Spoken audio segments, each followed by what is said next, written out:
Okay, so Kathleen, I am so honored as always to introduce you and get kicked off our Women's Coaching and Consulting Council, which is always fantastic with your leadership and all of the women that are part of this council and participate. And of course, we do have some of our male allies that participate as well, which is always fantastic. So Kathleen Caldwell is the CEO of Caldwell Consulting Group and the founder, of course, of this council, the Women's Coaching and Consulting Council, and the Women's Success Accelerator. She is working on this tirelessly every day. I just saw her plan for how she's socially promoting every woman on this council, and it's so exciting. And C-Suite is so thrilled to be supporting that success. So she helps guide and mentor successful women in business to achieve greater impact, income, and thought leadership. And she's on that 24 hours a day. Her clients are female executives and business owners who aspire to scale up their careers and businesses through strategic execution, guidance from an expert coach and advisor, and support from a global sisterhood. Our community is everything. So today we're going to be talking about writing the book, Become the Trusted Authority, Interactive Gathering. And so Kathleen, please, with all of the power, love, and respect that you create, I hand things over to you for another great session of the Women's Coaching and Consulting Council. Thank you so much. Trisha Ben, my life is now complete. And it will be really, really, really complete after today's session in featuring Cindy Chosic. So thank you, Trisha. Such a great, great privilege to be in sisterhood with you and all of the work that you're doing within C-Suite Network and to advance women around the world and advance men, allies, families, communities, great causes. So I acknowledge and appreciate you. Thank you. Very, very nice. And we've got our friends, our allies, our sisters, our brothers coming into the call. So this is super good. Yes. So thank you for being here. Today's topic is so timely because I've got a couple statistics. I always like to set the context for our call and to be able to, have us understand why the topic is so important and so timely.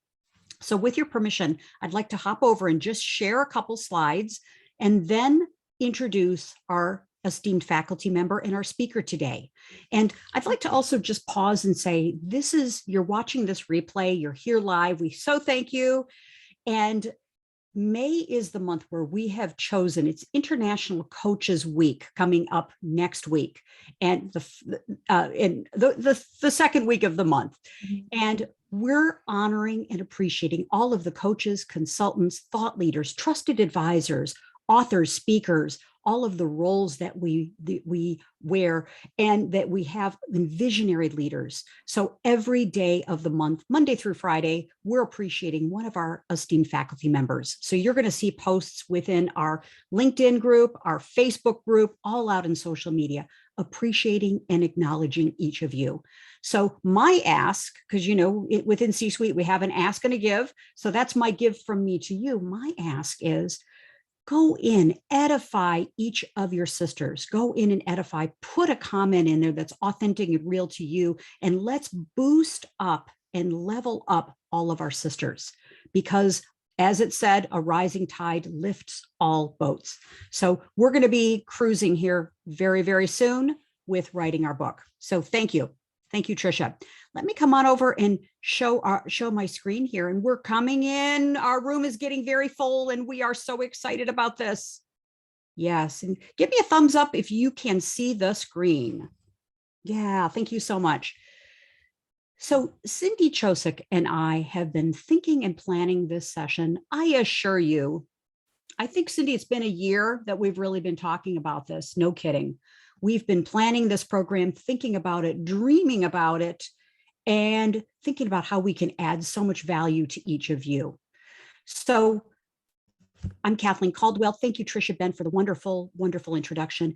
Yeah, my purpose is to support, guide, mentor, promote, showcase, love up women thought leaders and women that are coaches, consultants, advisors that are creating a major impact on the planet. And, it's not easy, ladies. We are busy, and gentlemen, we're busy people. We've got lives that are very full. And so to embark on today's topic about writing a powerful best-selling book, becoming the trusted authority, is absolutely critical. This is a shortcut, and this is getting into the fast lane for your thought leadership. So to put the context on our time together, and I want you also to be thinking about your questions, because we're going to have a time here. Cindy's going to present as well, and we're going to have some time for Q&A. So the fact of the matter is, I just did this search this past week, it's a very crowded place to be either a coach or a consultant, a trusted advisor, a thought leader. The pandemic has made changes in all of our lives, and many people have shifted from a corporate job where maybe they got coached, they had a coach, maybe they learned about coaching, and maybe then they've decided, well, I'm going to take a weekend course and I'm going to become a credentialed coach. Well, we all know, friends, it takes more than a weekend course to become an excellent, proficient, powerful coach. So if you agree with me, give me a little thumbs up here. Yeah, it takes more to do that, right? And just a quick search on LinkedIn is 3.9 million people on LinkedIn. Bless these people, bless them, we love them, are identifying in their description as a coach. Consultants, it is even more crowded, 25 million people. Okay. So 25.4 million people. And it was interesting to me. I did this search literally yesterday, the day before, and I did this search about 3 weeks ago. And more people have been added since the first time that I did the search. It's really amazing. So the time is now. We've got, in order to have our voice heard, our ability to make a difference with people, as my beloved husband, Michael Caldwell, says, hey, babe, if they don't know about you, they can't hire you. Okay, this is the words of a retired judge. So we need to have people be able to know about you in order to hire you, work with you, so you can make a powerful impact. So crowded place, and a book, as you're about to hear in just a few moments, is an absolute difference maker. So my question to each of you, and I'd love to have you take yourself off mute here. When you think of Sheryl Sandberg, we've heard about Sheryl Sandberg, great thought leader, powerful woman in corporate and tech. What do you think of? What's the first thing when you think of Sheryl Sandberg? What's this thing that Sheryl Sandberg is most often known for? Just take yourself off mute. Sheryl Sandberg, Chief Operating Officer, Facebook. Lean in. Thank you, Trisha Ben. Hello. That's it. Lean in. Yeah. She started a movement. She had a particular point of view. She created a platform. Now she's in corporate. She's got a lot of visibility with Facebook, and she also has had many corporate jobs in tech. Smart woman, mother, fabulous activist woman, really fantastic. And she decided, hey, even though she's got this great job, she's got to create a platform for herself. And there are lean in circles all around the world. She's created a body of work. She has a point of view. She has a voice. She's creating a platform to make a difference. You can too. Okay, second question. When you think of Brene Brown, we all love Brene Brown. What do you think of when you think of Brene Brown? Just take yourself off mute. I love Renee. She's one of my biggest role models from so many different directions, whether it's her words of wisdom or whether it's just how she came from her academic background and stepped into this whole new way of being as now a thought leader and an influencer and a dog barking and sorry about that. That's okay. Yeah, Kathy, absolutely. Excellent. So, here we go. Brene Brown. She not only has one book, and, Sheryl Sandberg has gone on to write other books, sharing about her life, sharing about her point of view, her perspective, and using her words. And also Brene Brown. And I've said this to Cindy many times.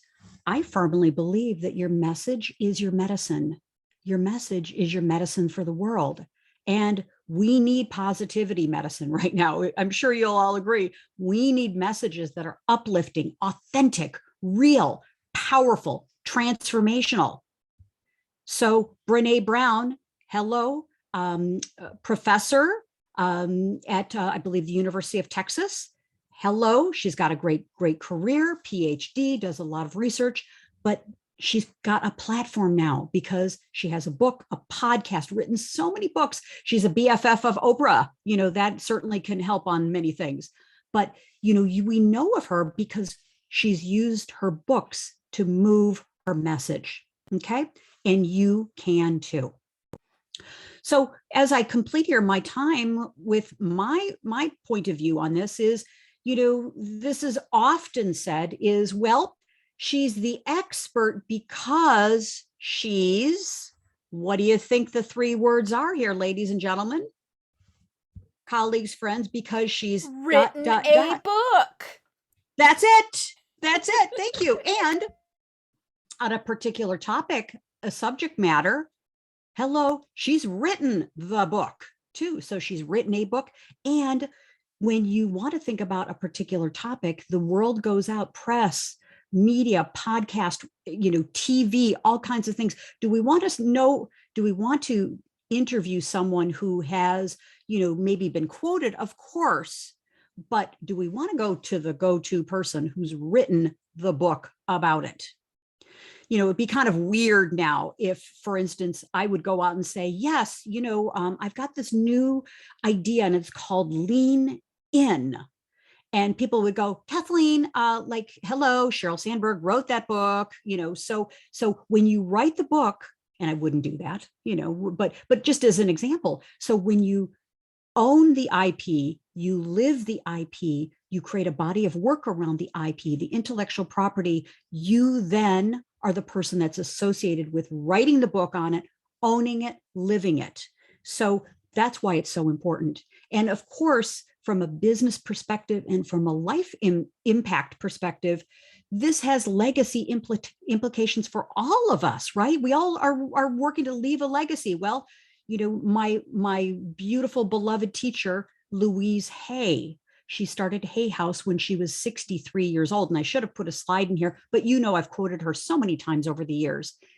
Louise Hay started Hay House at 63. Well, part of her legacy is all of the books she's written, her point of view, her work in the world, her academy, her business, and she's enfolded other thought leaders, authors, people into the community. Hay House is the global community for personal transformation, personal development, books, audios, courses. Okay.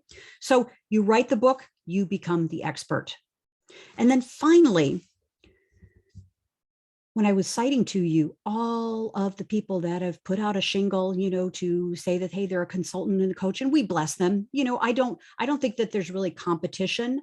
I believe, as you all know, I'm trademarking the term co-acceleration. I love the idea of locking arms and creating something even bigger than the one of us, becomes the two of us, becomes the we of us and the us of us.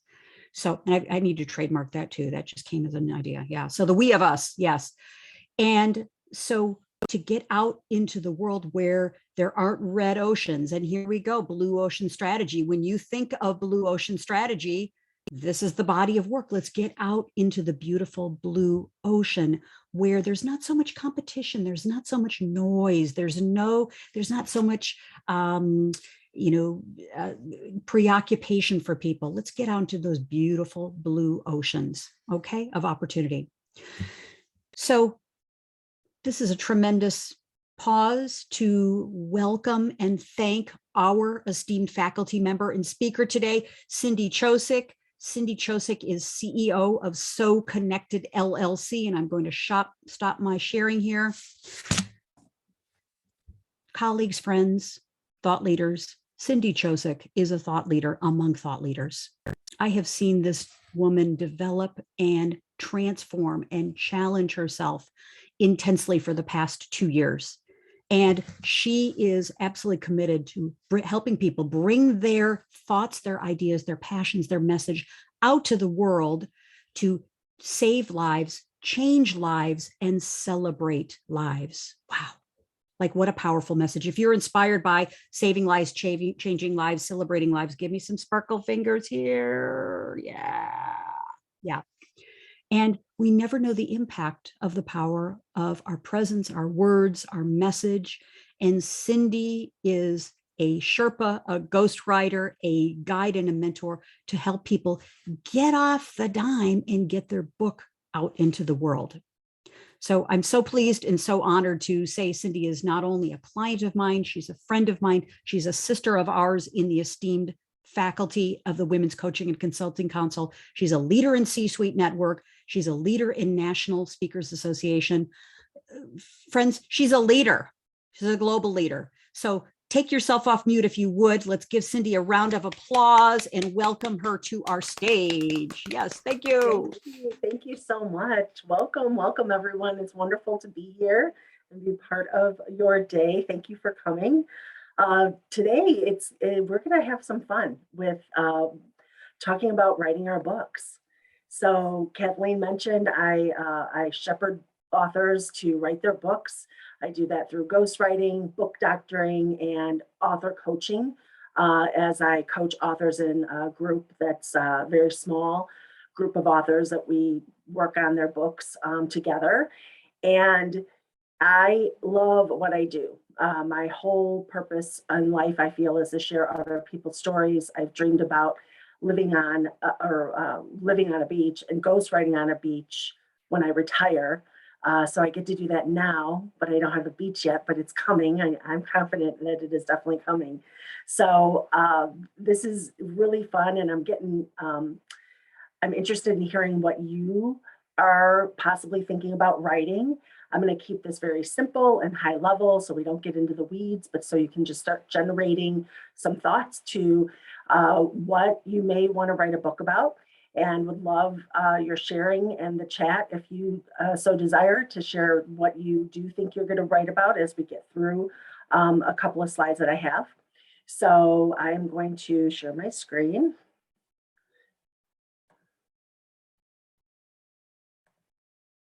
Okay, can you see that?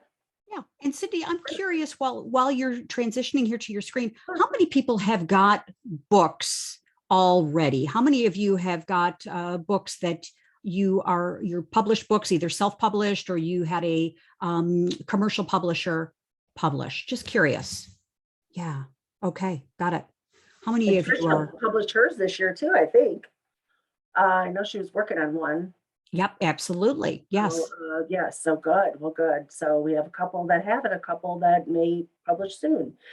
So the gist of the matter is that all of us have stories within us, and they could be traumatic, they could be happy, they could be motivational, inspiring, sad, glad.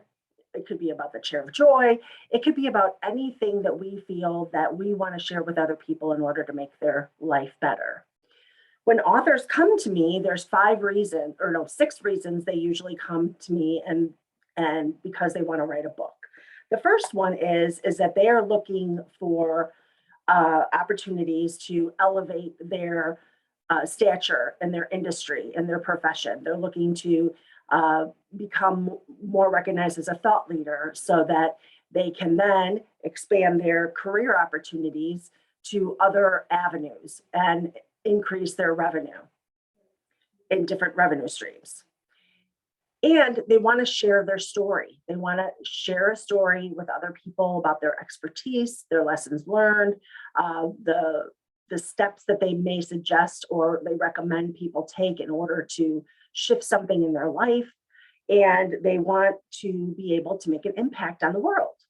And then lastly, and Kathleen has already mentioned this about the legacy. You know, we all forget about us writing a book, whether it's a business book, a memoir, a self-development, personal development, professional development book, whatever it is, a book of poetry, a book of songs, whatever it is, when we have something that we write and we publish it, it's a legacy. And I really recognized the importance of writing my own book when my first mentor and speaker client, who became my mentor and then my friend, passed away a few years ago. And it was a shocking passing. Her name is Colonel Jill Morgenthaler. She was very recognized in National Speakers Association and was here in our chapter. And she's the person who kind of shepherded me into speaking because I thought I was happy behind my laptop, writing books and marketing materials and all these other things. But once you hang out with the cool people, you kind of rub elbows with them long enough, you become a speaker yourself. So here I am today because of Jill's prodding. So, but the legacy of her book meant so much to me. And that was when it kind of like, the light bulb went off, was that she's gone, but I still have her book that's signed by her in my office. And I often switch it out. I actually just came back from being out of town, so I have it in my suitcase still, but I switch it out on my shelf and, as one of those display books because she's like one of my favorite people in my life. And so we can't underestimate the importance of the legacy when we do write our books, because whoever we leave behind is going to remember us by that. And that's going to be a really special keepsake of theirs. My hope is that at my celebration of life, there's stacks of books that everybody gets for free that I've written that they can all take with them. And hopefully I've already signed them. So they're, just visualizing these things and manifesting these things is very exciting. So the legacy is very important. And then also the next thing that's super important is that we heal. A lot of people I work with, even if they're writing a business book, the books we work on together, we find out that we're really here to help other people heal in whatever way that is. And I have one author who wrote her book and she had a lot of anger in it because after 30 years of running a business, she ended up having to close it. And she was angry at some of the situations that arose because of it through no fault of her own. I have another gentleman who was misdiagnosed with depression for 10 years. He was actually someone with bipolar, and because of that misdiagnosis and other things, he lost his family. He ended up living homeless. He was a homeless person. He just struggled and struggled and struggled. And through working with both of these people, they transform during the process. These are just two of the people, but we transform after we've released and written about what is going on with us, and we end up finding out that we're a new person. So Nicole, she found out as we were going through the last part of her manuscript, she's like, Cindy, I don't need to write this stuff about these people anymore. I want to take it out, and I'm not angry anymore. I've been able to let that go through this process. And then Mark, his whole process was that what I wanted for him, because I knew he had so much going on in his life and he really needed to kind of process through that, I just suggested that he write from the minute he was 3 years old, when the hot boiling pot of water was poured on him when he grabbed the pot. And he came to me 5 months later, and he had written, we had identified 99 topics for chapters in his life that he was going to write about. And he came to me about chapter 66, and he said, Cindy, he's like, I'm tired of writing about my life. I'm tired of feeling like a victim. He's like, through this whole process, I've realized, I've been able to forgive my wife. I've forgiven my parents. I've forgiven myself. I am a new man. I'm changed. So we're not only, the benefit is that we're not just writing books for other people to change. We sometimes don't even realize how much we change and we transform and we heal through the process of sharing our story, which is why we do it in the first place. And we have ulterior benefits to doing so. So with me, my mission and why I do this work is exactly what Kathleen said. And she actually helped me with my tagline. I'll share with you what part, but my whole mission is to change lives, save lives, celebrate lives, one story at a time. And through that, I get to write books that heal. So that's a little bit about me. But I do want to give credit to Kathleen because she's such an incredible coach. But we were working on this, and I came to her and I said, okay, this is what I worked out with a couple of friends of mine: change lives, save lives, one story at a time. And she said, always the optimist, positive person. She said, well, what about celebrate lives? And it was the missing link, right? So it takes a village sometimes to do our messaging and our tagline, that's for sure. So that is the transformation that happens when you write a book. But how difficult is it? How do I do it? How do I even start? I know Kathy has a book. I know Trisha has a book. Kathleen's written a book. I've had a book, but it doesn't always have to be difficult.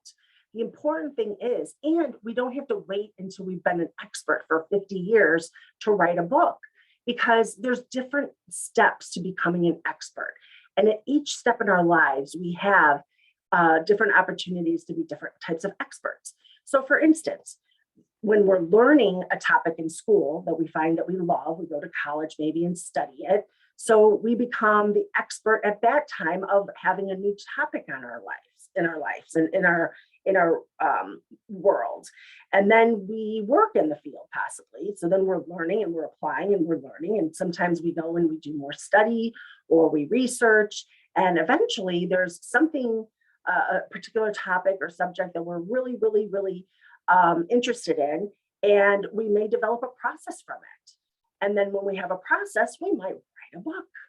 And so what does the book do for us though? So now we're kind of like, oh, wow, now I write a book, I speak about it, I can teach about it, I start to become recognized as a thought leader in the industry. And then, oh my gosh, I'm the subject matter expert and NBC is calling me to consult on such and such, right? Or Oprah's calling, or Brene Brown wants to talk to me, or, Bill Gates wants to call me. And so there's just different levels of expertise that we encounter and embrace over our career life, over our personal life. So does anyone know what category you're thinking about writing for your first book or your next book? Could you share it in the chat if anybody would like to?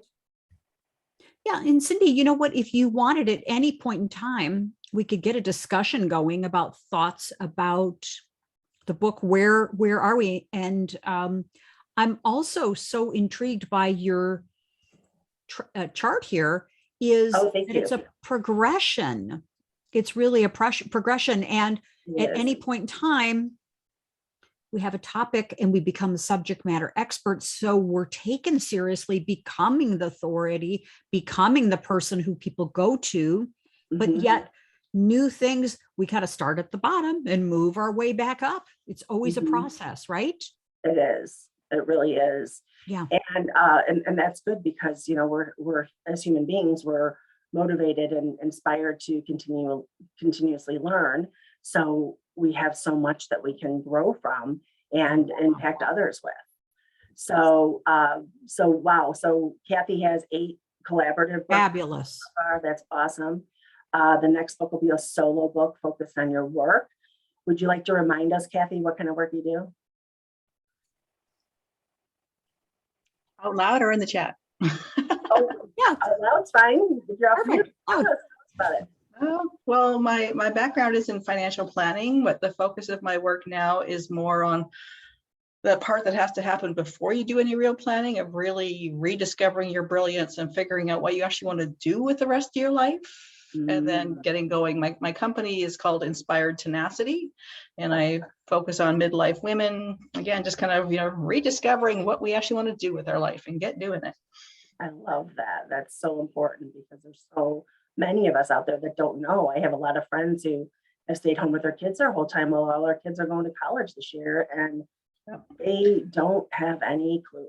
So exactly, or they've been doing a job for the last 20 years because it fit the family schedule, but they really hate it and they're banging their head against the wall and just don't know where to start to create that next chapter in their life. Right. And Anna Lee is a prolific writer. Oh my goodness. She has written so many articles and curricula, and I know your manuscript or your manuals for your courses are very, very detailed and intense.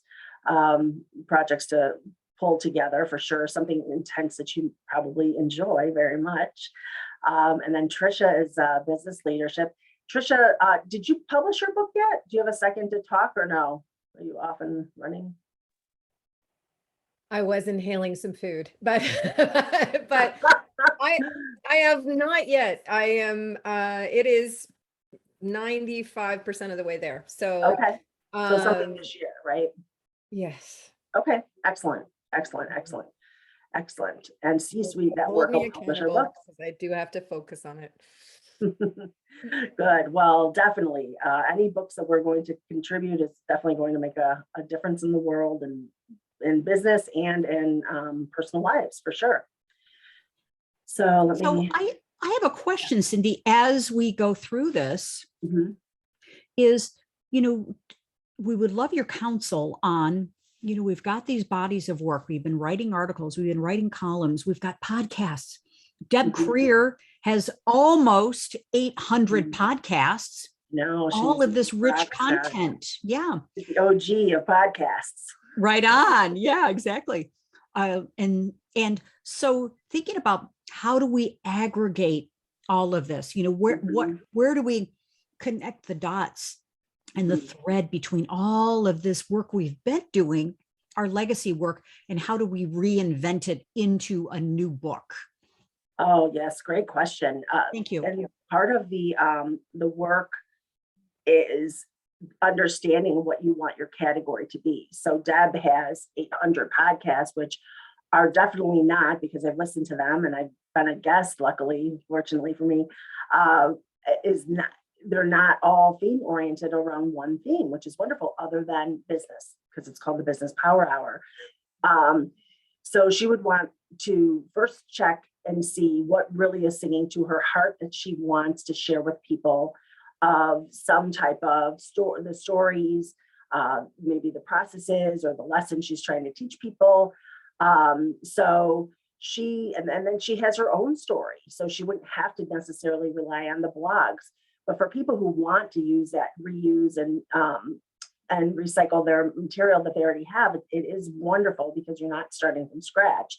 So really the first thing you need to do, and actually that's such a great segue for where I was going, is so these topics that we talked about with the categories that we're talking about doing in the books that we're thinking about writing. And I don't see anything from Larry or John or Annalee about what your next book is. So put that in the chat if you're willing to share with us. We promise we won't share it with anybody else. We'll keep your IP very confidential. First thing we want to do is we want to own our category. Pardon me while I get a drink. And this even has sparkle fingers.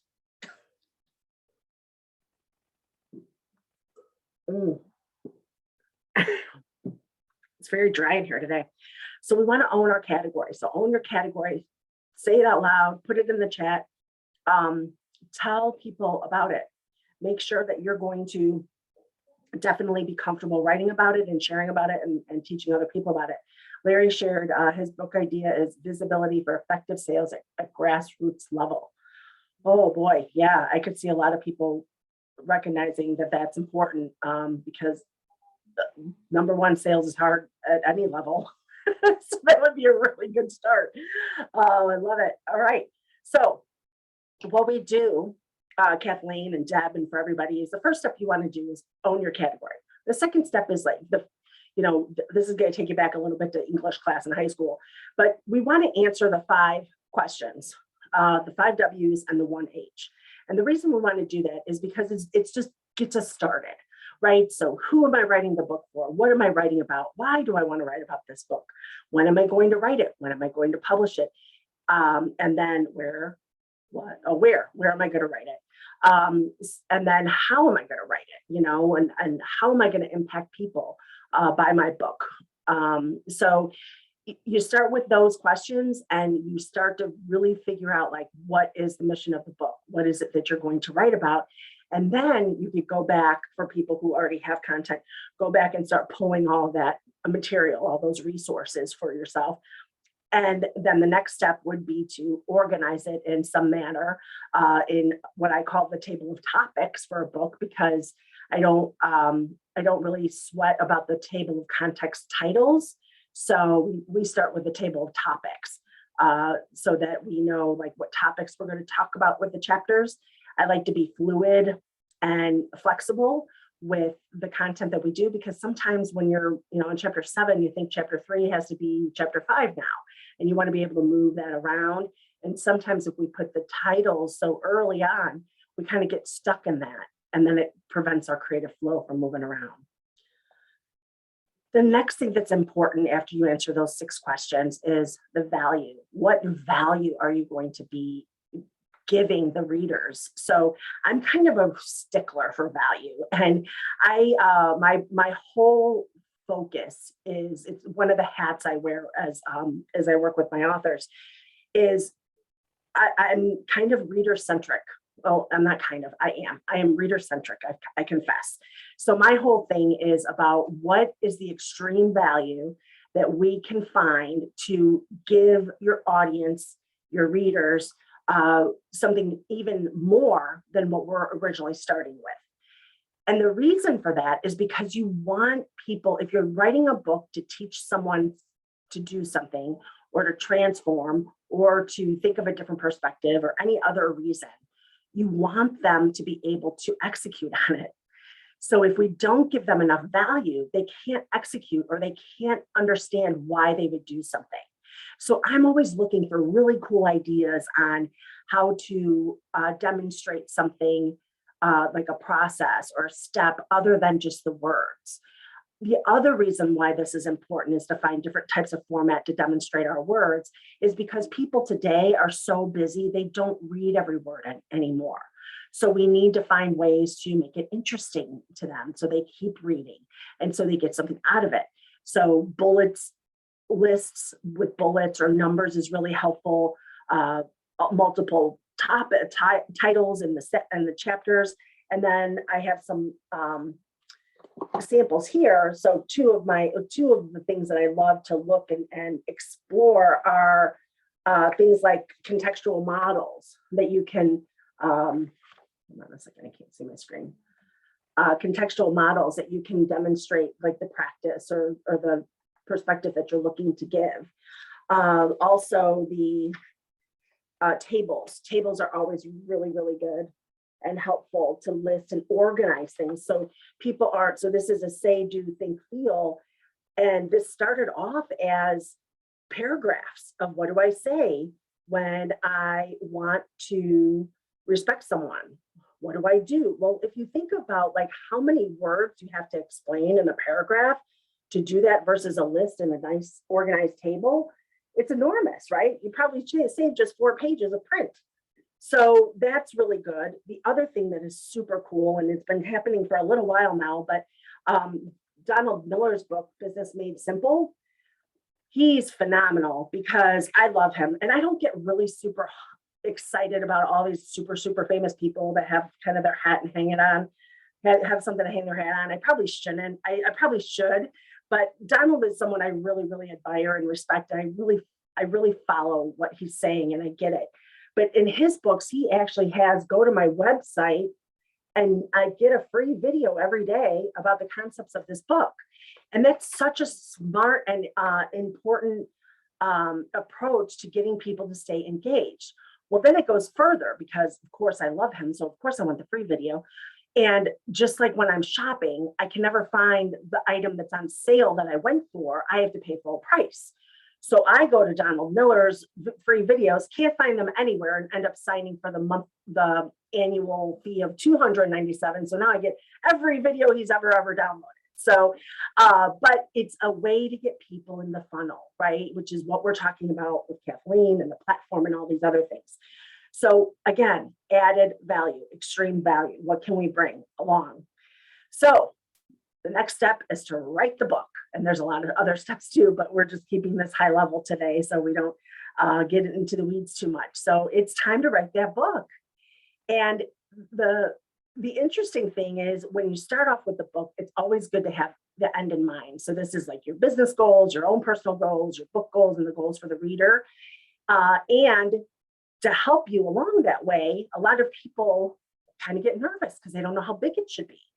And so it doesn't have to be that big. If it's your first book, your second book, or fifth book, A typical good first-time book or any size book is 35,000 words. And the reason I say that is because 35,000 is about 140 pages.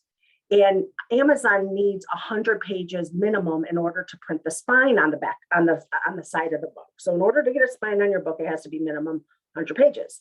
So that's kind of my rule of thumb. And also it kind of is easier to figure out like your chapter length. So a typical chapter length is 2,500 words to 4,500 words. Well, if I'm writing a book at 35,000 words, I could have 10 chapters with 3,500 words. And that's a solid book. Most chapters are, or most books do have chapters between 10 and 12 chapters. So it seems pretty solid to me. And that's about 14 pages per chapter. So, and a chapter, if I have all the content and the stuff in my mind together, and I know what I'm writing, a chapter will usually take me about 8 to 12 hours. So that, and that's just it may take you longer. Some chapters do take longer. I just had one that I was book doctoring that took 15 hours because we needed to expand more of the theories. So I had to do some research and kind of get more information about it. But, you know, it is going to range. But that just, I wanted to share that with you because I don't want you to think it's going to take 5 months to write a chapter. It doesn't have to. And it's about being organized and planning and kind of having your goals set for the week. So does that seem like it's doable? If you think that's doable with these numbers and sizes, do you raise your hand or just say, yes, this sounds good, or this is really helpful? Okay, good. Thank you. I'm glad it takes the fear out. Deb, that's good to hear. So one of the things that I offer people that I know, I have a 17-page download. It's free to download, except my website's not working with it right now. So if you would like the perfect book checklist, you could just email me, and my email, I'll put my email in the chat. You're welcome to email me. And just a couple of last words. Oh, yes. So you have a story. You know a little bit about how to get started. Tell your story, because what you will be doing is you'll be elevating your profession. You'll impact or expand your career opportunities. You'll share your story to impact the world, leave a legacy, and heal people. And there's many ways to work with me. I've already mentioned them. You're happy to reach out to me anytime as a resource. If you'd like a book chat to ask some more questions, I'm open for this wonderful group, my WLCC family. And then that's something else. And then I just want you to remember that someday you are going to be someone's favorite author. So let's get writing. Excellent. Very nice. Oh, goodness. So let's Cindy, let's put everybody on gallery mode and sure. Let's get some feedback here and get the conversation going. Yes. Love it. What was your biggest takeaway from Cindy's really fantastic and very tactical and practical, but inspirational presentation? What's some takeaways? It really did help to say, okay, it's 35,000 words. Then it's here. Then it's here. And so then you can chunk it out. You can do whatever, because otherwise I think people just think, oh, holy crap. It's a 1,000-page, 3,000-page book. Right. I'm writing War and Peace, right? Mm-hmm. I'm never going to get to that, right? That doesn't sound very inspiring. Yeah. Thank you, Deb. Excellent. Yeah. Cindy's all about the practicality, having known her for many years. She's all about like, get it done. Let's just get it done. Hey, but done is better than perfect. And if we keep worrying about it, we're never going to get it done. So you just got to get started and get going on it. And it really is, it is doable. It's definitely doable. And I encourage everybody to do it. And I'm here as a resource if you should ever need anything. One of the things with Deb, if you're going to do a bunch of podcasts, or Anna Lee with your articles, if you're thinking about pulling all that in, a lot of your work will be more in the structuring end and the editing end. So, because I'm sure you both, Deb, I know you from talking on your podcast, you're an excellent conversationalist, so you'll have a lot of content there. Anna Lee, I know from your writings that I receive, you're a great writer. So you'll have the bones there, and it'll be more about arrangement and editing and things like that. Mm-hmm. Well, I want to let you know, I sent your little book, your ebook, to a number of people. One recently to Nancy Greer, who's now also with you. And she was almost finished though, she said, but I really like the idea of having a structure. You know, I have written dissertations and master's theses and so on, and having a basic structure on the different segments that need to be there makes it relatively easy that everyone could do it. You know, it's when you have a blank page and you don't know where to start, what to do, and don't have a plan like you're suggesting, it's terrifying. You know, it's like, you know, that's when we have the writer's block and the anxiety and all this. And you have put something together to help people to fix that, to make, you know, that happen. And it's very important, very, very beautiful way how you've done that. Thank you. Thank you very much. Yes, we wouldn't, you know, sail a boat across the ocean without a map. You know, we can't really write a book without our table of topics and some organization and goals. So definitely, thank you. I'm glad you found it helpful. Yeah. How about 2 additional questions from Larry and from Kathy, and then we're going to wrap up with just a couple more closing topics. Great, thank you, Kathleen. Cindy, great presentation. Sorry I joined late. I would love to go back and hear the early part of the discussion. But you know, when you think about something, you know, from the marketing world, borrowing a page from their playbook, you know, so often companies come up with ideas and then try to go out and sell it. But the better way to approach that is for you to do some research first, find out what people want to buy, and then make that product and then try to sell that. So with that as a thought process, how do you go about finding topics, subjects to explore and to identify the target audience that's going to be reading your book? How do you go about that process up front and then write the book to speak to that audience? Right. So that's a great question, and talk about logic and organization there. There's several ways to do it. Obviously, the first thing would be pick a topic that you know about, that's your category, you can speak about it, and relate to it and give examples of how it's impacted your life. When you find that topic, the first thing to do is to go to Amazon and look up books that are in that category, and see what they're writing about, and see when the last book was written, copyrighted. So try and find out when it was last published. Look at all the books and see what their take is on it, because there may be a completely different take that you have on it that nobody else has written about. That's an ideal scenario. It's not very common, but sometimes there's like that one little thing, you know, that nobody else knows that you can write on. The next thing is kind of get some ears out there, joining different associations for writing. So for instance, I'm in the Nonfiction Authors Association, and this week is their conference. It's always amazing. And yesterday they did, people signed on to pitch agents. And one of the things that came across was that one of the authors was writing a book on Bitcoin and digital currency. And the agent, who is known not to be nice, but just matter-of-factly, which I think always is the ones that change us the most, where we grow from, she said, listen, agents have been getting 20 books on that topic for the last year. Nobody's interested in promoting it anymore.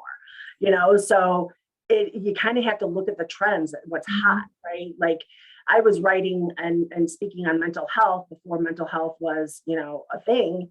After COVID, during COVID, it would have been ideal to get my book out before that and then, you know, kind of relaunch it. But I didn't, because I have other things that I've been working on. So now if I will write a book on mental health, it is different than what's out there. So that's kind of encouraging. And not that I have to write, you know, something that nobody else has ever written. It's my own experience. I'm still going to make a difference. You know, those people, you know, Renee Brown's audience may not buy it, but the people in my community who know that I'm making a difference is going to buy it. So, you know, just the trends are important. Other comps, which is the other books in that category that are your competitors, and just knowing, you know, what you want to write about, and being okay that if it is something that is already written about, that you can still write about it. Mm-hmm. Does that help? Yeah, that does. Thank you very much. Good. Appreciate it. You're welcome. Yeah, and we're committed to completing at the top of the hour, but if you'd like to stay on, and Cindy, you're available for individual questions as well through email, Yes, right? Yeah, Of course, of course, of absolutely. Yeah. course. Yeah, I wanted to also mention before we complete that Cindy has an upcoming group coaching program. So she will provide you with more information about this, but this is a program where you can be part of a cohort of people that are all moving in the same direction, writing, completing, and publishing their books. You don't have to do it alone, friends. So contact Cindy to learn more about this program. It's powerful, and she's got multiple groups starting. Really, really a great opportunity. So Cindy, you're available through email to learn more about that, correct? Absolutely. Thank you. Yeah, thank you. Yeah. Two additional questions before we complete, right? Kathy, please jump in. Yeah, no, this has been great. Thank you very much. And yeah, like I mentioned, I've been doing quite a few, and they've all been collaborative books. And that's definitely a way that I would recommend authors get started. Like you say, if it's so overwhelming, thinking about how do I write my book? If you start with collaborative books where you're only writing one chapter, and all the ones that I've been in are all people sharing their own personal stories to inspire and support other people. You know, it's a timeless subject. So again, 20 years from now, someone can pick up that book and still find value in it. So it's not a topic that's passing by. And if any of you are interested in doing that sort of thing, I'm actually involved in a project right now. It's a global women's project where we have women around the world contributing their stories. And again, their stories of what they've been through, how they feel they can inspire women around the world. So if you're interested in joining in, well, let me know. But yes, I would definitely suggest starting with those. And now that I've done 8 of those, now I'm thinking about doing my own solo book. So Excellent. Yes, Excellent. I actually did. I published. I was one of 18 authors. I always forget to go this way. One of 18 authors, and we published a year ago in April. And it was a great experience. And I did get some really nice leads and introductions and coverage from it. So if it is something that you're interested in, it is nice for first-time authors just to get published, to say that you're published is pretty and cool. like you say, you're part of a community of authors that are in that book. So that's nice too. It is. Thank you. And be sure one of the amenities of our council is we're getting our book going. Success Secrets of Women in C-Suite Networks, Women's Coaching and Consulting Council. So yeah, beautiful. Yeah. Annalee, a final question before we wrap. It's actually not a question, such an endorsement, how important it is to write your story. We talked about earlier, how healing it is. And I know from a spiritual perspective, we need to even tell our story if we cannot write it, because it will help us in our transition. So people who have not expressed either in writing or verbally or with video, whatever way, what their life was all about will have a very difficult time in the next dimension for a while. So that's information that I have and I wanted to share. So it brings an additional importance to what you're doing, Cindy, to everyone you work with. Because it goes far beyond healing just here on this planet. Wow. Yeah. Profound. Yes. Thank you. No better way to end. Thank you. Yes. Okay. So thank you. Please, let's give Cindy Chosic a round of applause. Yay. And as we complete, I want to make sure that each of you know about what we've got coming up in the next short time. My goodness, we've got so many good, exciting things happening in our council, and so excited because, our whole theme is with everything is the world needs you. The world needs you and your light. So it's time, ladies and gentlemen and friends and colleagues, let's shine your light. Okay. And our council will help you do that. Our council will give you a platform, and we are welcoming in our newest esteemed faculty members, Nancy Geary. Yes, exactly. Okay. Kathy Dirksen, we're so excited that you're here too. And we've got new programs that are coming up in the next couple months, specifically featuring our esteemed faculty members. Linda Conyard is going to be presenting. She's going to be talking about accessing your power, really powerful. And Kathy talking about empowerment as well. Michelle McGlade is going to be talking about how to get your purpose reignited as a thought leader, as a coach consultant. We're really excited about Michelle's topic too. And, questions as you're here, you're watching the replay, schedule a one-on-one with me. We can talk more about what's next for you in our council. If you're not yet a C-Suite Network member, we encourage you, join the C-Suite Network, become a leader in C-Suite, and then, of course, upgrade and add to our council. We're doing a founding member launch coming up here in June. So more and more of us are going to be joining. And so we've talked about some big takeaways, really powerful time today, Cindy. Thank you so much. And our next program is in 2 weeks because we're celebrating International Coaching Week. International Coaching Week. Powerful. We're talking about the importance of connection and connecting. We're doing a 4-day Coaches Connect Challenge, focusing in on your prosperity, your purpose, and your power as a coach to impact and influence the world. 4-day challenge, different speakers every day. It's going to be really amazing, an hour every day. And thank you as we complete. Cindy Chosic, awesome program. As always, thank you, ladies and gentlemen. So adore each of you. Thank you. Hope it was, I'm sure it was, worth your time today. Thank you again. Reach out to Cindy, find out more about the possibilities that are available to you. Have a great day. Everyone. See you soon around the campus. Yes, yes. Lots of love. Bye-bye. Bye. Bye-bye.